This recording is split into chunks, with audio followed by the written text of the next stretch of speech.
Being ghosted out there in real estate, we get ghosted. And what is ghosted? We're going to talk about phone ethics in real estate. Stay tuned.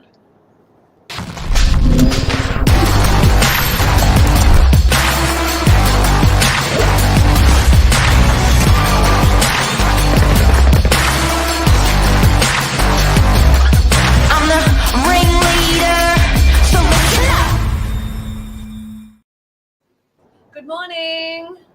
Hello. Zanthany, Borula, the Madonna of real estate. How are you? I'm very well, thank you. How are you going? Nice, real nice. Good 32 degrees today. There it is. My housemate actually texted me this morning saying I should chuck a sickie and join her at the beach. But here I am. What a legend. I couldn't miss my morning minute segment because I love it so much. What a legend. You should go have lunch with her on the beach. Oh, too much work to do.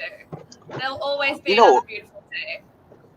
Absolutely. And you know what? We used to do little sun breaks at Novak. Haven't done them in years, where we added an hour and a half into the middle of the day to go for a swim, a couple of us from the office, and then we added an hour and a half at the end of the day. But the swim was worth it. I love that. Let's bring that sun back. Therapy. Talking sun therapy, we used to call it. Sun therapy. Now, Zant, this is a real thing. So out there in real estate, we get ghosted. And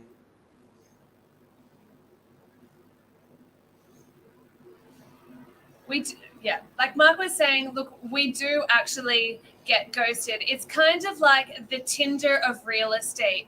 You're putting your personality out there, yourself out there to attract new clients, attract new listings, and you hear back from some people, you vibe really well, you formulate an appraisal for them, you talk with them constantly, you deliver an appraisal, and then all of a sudden you get ghosted. It happens to us. I'm not going to say all the time, but more often than you would think. It's the weirdest thing. And where this came from yesterday is we had Billy had an appraisal in Manly, and we went out, met the lady. He said, "Do you want to come with me?" I said, "Sure." We sat down. We had a look through a property, lovely property. We went back the next day. We had 3 or 4 comparisons, a full presentation, explained what we do in terms of fees and services and where her value lie, the best strategy to get the best price for her property. And Billy follows up, and then she calls and says, she answers and says, "I've gone with another agent. Please do not ever call me again." That's just heartbreaking. There's no room for, okay, what could I have done differently? What was the other agent offering that I wasn't? What happened there? It was just a cold, ghosting. You got cut. Next. He got ghosted. He got ghosted and gutted. In the meantime, well, you know what? First of all, what do we expect? I guess being a human and doing something for someone, probably a thank you. And we definitely don't expect all business, and we understand we're going to lose business. But, thank you, maybe an explanation as to, why, so we can improve our services. We often ask people, like, do you mind sharing with us why, so we can sharpen our pencil for next time with other clients, and good luck with your campaign. But ghosting is an awful thing out there, and I think that I do have to admit, I think some people may be, and you and I may find this foreign because we're pretty out there talking to people all the time, but some people probably just don't want the confrontation. They just don't want the conversation, and they run. And running is ghosting. Very true. And I've just seen a comment come through as well. On a side note as well, we'd also be able to if you don't ghost us, we can keep us informed on how your campaign is actually progressing, because at the tail end of it, you might not end up being very happy with how your campaign is running, and then all of a sudden you might want to turn back to someone like Billy or someone like us who you originally ghosted, see what we can offer. So don't burn those bridges when they first are forming and building. Keep them alive and strong. Have a backup plan. And look, I think with like, we're one of the trades that actually does things for free. It's pretty hard out there to get a professional to give a quote. Morning, Michelle. Morning, Lisa Novak. It's good. Like, we're doing this for free, right? So we're giving our experience, our knowledge, pricing on your property. Pitch. I get there's a bit of a pitch there, and you've got to sit down and listen to it. Sometimes, so I think as the whole ghosting thing is not cool, and I think just good old fashioned communication. And if you sort of put the shoe on the other foot, it's like, yeah, I wouldn't like that. Ghosting happens in relationships, in all forms of relationships, whether it's a real estate one, a personal one, a friendship, a cousin or whatever. But how does it make you feel? Bit gutted, and that's why I'm saying it really is like the Tinder of real estate. When you are trying to nab that listing and find new clients and bring on new campaigns, you need to be able to vibe with someone, and ghosting hurts. You feel a connection with someone, you've built some kind of rapport, and then all of a sudden to be completely cut, left for cold, dead, dying on the floor, it's not nice. Well, and also, like, I work with Billy, and he's a young, hardworking guy, and it's sort of when you see he got ghosted like that, it's sort of like, oh man, come on, give the guy a break. This is a live show. I'd love to know if other people are getting ghosted in different industries and different forms, why they think it's happening. I guess, Zanth, what's the message out there that we want to put out there about ghosting? Just be upfront, be honest, have that communication, have that conversation with your agent at every stage. It might not be a phone call. You might just message and say, hey, look, sorry to break the news to you. I found someone else who I vibe with stronger, or who's delivered a better presentation than you. All the best with your future endeavors, whatever you need to say, but just have that little conversation, just so we're not left on the back burner questioning what happened, what went wrong, what can we improve on. And you know what? I'm just going to keep rambling on for a second here. On the tail end of things, as a buyer myself who's inquired on various properties around the Northern Beaches, I've been ghosted from a buyer side as well. I'll send inquiries, I'll send messages, and I don't hear back from the other agents. So it's a two-way street as well. We can't ghost you either as an agent. It's just poor. Well, it's bad. Everything doesn't look good for your business or your brand. Well, Wayne Hughes' daughter went out to 4 open houses last week. Out of 4 agents that she attended the opens, and gave her number. It's a big thing to give out your name. It's a big thing to give out your mobile number.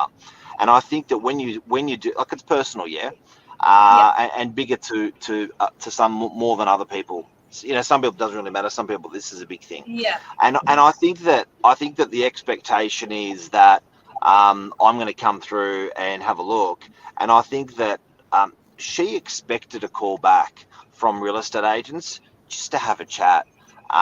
She didn't expect to call those 4 agents and say, thanks, I'm not interested. But she did expect a call back, being salespeople. Didn't get it. So I think there's one of 4 called. Stop. That's poor. On a Wednesday. In my opinion, that's poor. It's a bit of ghosting going on there, I reckon. Yeah, I think so too. You've made the effort to go to an open home or to make an inquiry, to inspect a property. The least you can do is receive a call back or a follow-up message from an agent saying, what did you think? Can I provide you with more information? Where are you at? Do you want to buy something else? Yeah. I'll keep an eye out for you. Yeah, exactly. Why is ghosting a new word? Well, what other word would you use for it? What word would work in this scenario better than ghosting? Well, they went missing on you, they ghosted me, Fuck but it you. is certainly a new word the last probably 5 years, and Yeah. definitely in the 90s to early 2000s, the ghosting thing wasn't there. Um, interesting. I think it cuts a little bit less than rejected. You've been rejected at the end of the day. It's not just ghosting, you've been rejected. Yeah, that is you're rejected. Rejected is the right thing. You rejected. Come join us at the Novak rejects. I love being. We always get rejected. But yeah, maybe it's the polite word of rejected. Wow, that's clever. But guys and girls, I guess all I want to say from this is be nice. And if someone leaves you a voicemail on your phone, call them back. And I have one more beef. Yep. Fire away. I get a couple of hundred calls a day. Make a Yep. couple of hundred calls a day. I have people that don't leave a voicemail and then following that, however it happens, they say, "Why didn't you call me back?" And I say, "I didn't have a message from you." And they say, "I called you and didn't leave a message. Why didn't you call me back?" I'd love to know what people out here think about this one, because, right, are we now, and this hasn't happened before in my life, but are we now in an era where a missed call should be called back? Do you know what? Follow up with a message, an SMS message. If you're a number, if you're a contact not a contact in my phone, and you're a random number that's calling me, I get so many prank calls a day as well from people saying that my tax is overdue, that my Telstra service is being cut off. I get Asian speaking on the phone. So many of those random calls. If you're not a contact in my phone and you just call me, follow up with a message as well. Hey, Zanthany. Hey, Mark. Just tried to give you a buzz with regards to blah. Please call me back. Why can't you just leave voicemail? You made the call. To be honest, I don't listen to my voicemails. Text me. Easy. It's fast. It's easy. Yeah. The world's changed, you're saying? Well, it is, changing. It's changed. And voicemails, they get caught up, they get delayed. I've just got so many that I need to sift through. It's easier just to go through a text. Do you not think so? Am I the only person out there that thinks this? I don't think that. I think it's changed. I'm not sure where the goalposts are, because I just think to myself, if I want the person to call back, I'll leave a voicemail, and sure, I might, if I'm leave an SMS behind that voicemail. But I get people sometimes having a go at me because they've called, not left a message, and they've sort of got lost in my sort of call log, and I'm like, no, you leave a message, you get a call back, guaranteed, so fast. You're not actually ghosting them. No. Oh, that's not a comment. Yeah, You're not actually ghosting them. It's just that you've been caught up in your call log, and follow up with a message, leave a voicemail, whatever you need to do. The new voicemail, I reckon it's going to the way of the new voicemail is a missed call. Followed up with an SMS. If they're in your contacts. But I don't agree with that. I think you got to send an SMS. I think you got to leave a voicemail if you want the person to call you back. Yeah. This is interesting etiquette we're talking about today. ghosting. Let's all just be Ghosting. friends, not rejects. Don't be a ghost. See, that's it. Rejected. See you, Zanth. Bye. Take care. Bye.